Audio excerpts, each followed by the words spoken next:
I used to believe love could fix anything. That no matter how broken people were, if you loved them hard enough, they'd stay. That belief died the night I found out the truth about Ava. It was a Thursday, one of those dull, gray evenings where the city felt half asleep. I'd just come back from a work trip, exhausted but excited to see her. We'd been fighting a lot lately, but I thought maybe some distance would help us reset. I even brought her favorite wine. Her car was in the driveway. The lights in the living room were dim. I remember thinking how peaceful everything looked, until I heard the laughter. A man's laughter. At first, I froze. It felt like my brain refused to accept it. Then I heard her voice. Soft, familiar, playful. A tone she hadn't used with me in months. I moved quietly, each step heavier than the last. Through the half-open bedroom door, I saw shadows moving against the wall. Her laugh again. His voice whispering something I couldn't quite catch. And then I saw them. It wasn't just sex. It was intimacy. The kind that said this wasn't their first time. Something inside me broke. Not loudly, not like in the movies. It was quiet, like glass cracking under pressure. I didn't storm in. I didn't shout. I just stood there, watching for a few seconds too long, until my chest physically hurt. Then I left. I drove for hours without direction, hands gripping the wheels so tight my knuckles turned white. My mind kept replaying what I saw. Her hands on him, her voice saying his name. By the time I stopped the car, it was past midnight. I was parked outside an overlook that faced the city. I sat there in silence, the cold air biting my skin, the world blurring through the windshield. That's when the thought came, not as rage, but as clarity. I wouldn't yell. I wouldn't beg. I wouldn't even let her see me hurt. She took everything I gave her, my time, my trust, my heart, and threw it away. So I'd take something from her too. I didn't know how yet, but I knew I wanted her to feel it.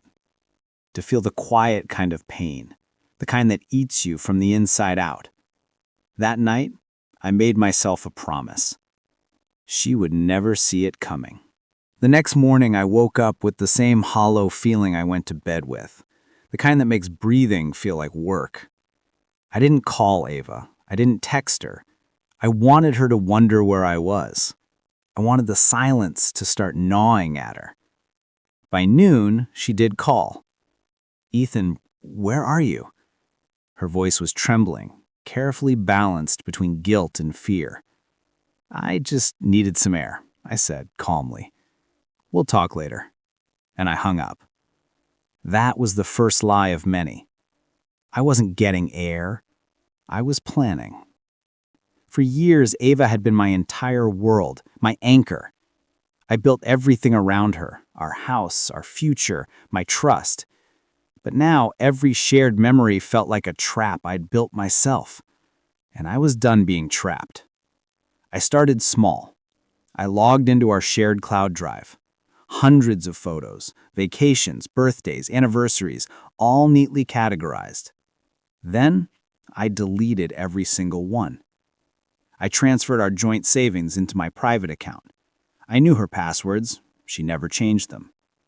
By the time I was done, she was calling again, over and over. When I finally answered, I made my voice sound tired, broken. "Ava, I saw you." There was silence on the line, the kind that only exists when the truth hits like a bullet. "Ethan, don't. I don't want your excuses. Just go home. I'll pack my stuff. Please, let's talk." "Not now." And I hung up again and smiled for the first time in days. She thought I was leaving her. That was good. But I wasn't leaving. Not yet. That evening, I went home. She was waiting for me on the couch, mascara smudged, eyes red. She looked small, scared. "I'm sorry," she whispered. "It didn't mean anything." I sat across from her, calm, controlled. "Who is he?" I asked. "It doesn't matter. It matters to me." She hesitated. That hesitation told me everything. I didn't need the name. I already had it. Mark. Her coworker.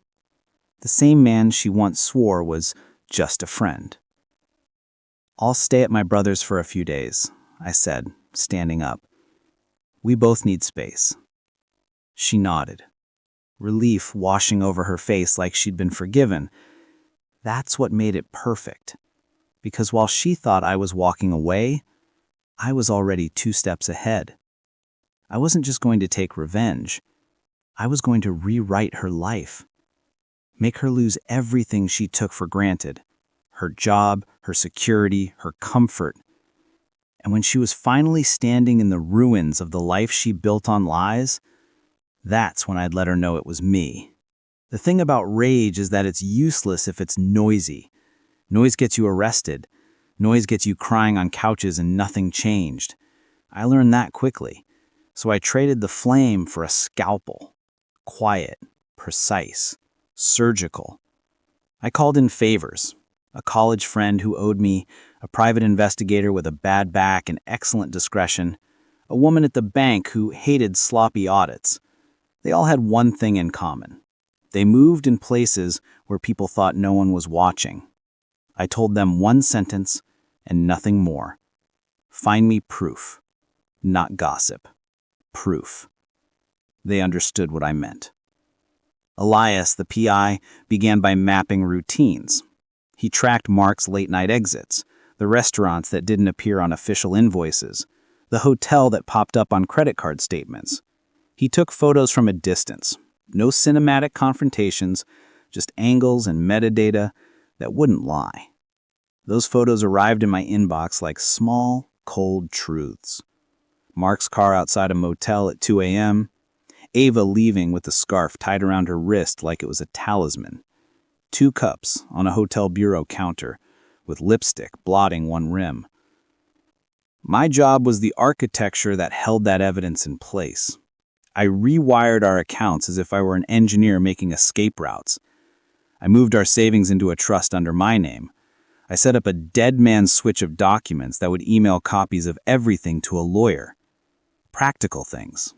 Legal things. I wasn't a man making a scene. I was a man making the scene impossible to ignore. Then I blurred the edges where her life met the world. People notice patterns, not isolated moments. So I made patterns. At work, I didn't plant obvious lies. I seeded administrative noise. A vendor invoice with a wrong tax code slipped into a normal purchase order. A courier manifest left on a desk where the wrong initials were visible. I contacted a compliance consultant I'd never met, posed as a concerned client, and asked him to take a quick look at a possible billing discrepancy. He did. He asked questions. Questions become audits. Audits become subpoenas. I watched her when she got those calls. The first one came a week after my email to the consultant. "We're doing a standard review," she told me later, voice hollow like a bell. Her hands trembled in a way I'd only seen when she'd burned her finger on the stove years ago. That same tremor softened her words into apology. That same tremor was part of the trap. I also played the social angles. People carry information in the most dangerous places: the gym locker room, the PTA meeting, the bar after work. I let loose an odd comment with the right neighbor. Funny how accounts sometimes run through odd vendors. And then watch the ripple. The comment hit, bounced, and found ears that fed HR. Against all that, I remained her safe harbor. I kissed her crying cheeks, I folded her laundry, I made sure the house smelled like Sunday mornings. Surprising her with brunch, asking her about the details of a meeting she'd been in, all of it disarmed her.